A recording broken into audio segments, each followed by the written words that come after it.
चल कोई नहीं, मैं तड़पा और तू रोई नहीं, चल कोई नहीं, तू छोड़ गई दिल तोड़ गई, चल कोई नहीं, मैं तड़पा और तू रोई नहीं, चल कोई नहीं। अब तेरे लिए मैं रोऊं सारी रात ना मैं सोऊं, अब तेरे लिए मैं रोऊं सारी रात ना मैं सोऊं, ऐसा रीजन नहीं। तुझे क्या लगा मुझे छोड़ देगी और मैं मर जाऊंगा? घंटा तू लड़की है कोई ऑक्सीजन नहीं,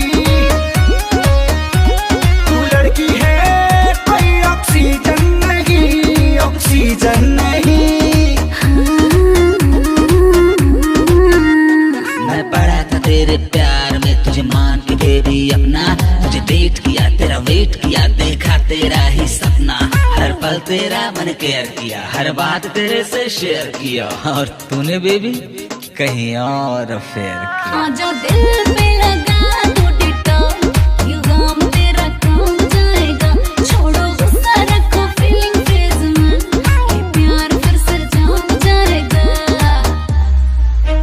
रंग दी दिल की दीवारी वाइट पेंट से, तेरी यादों को धोया डिटर्जेंट से।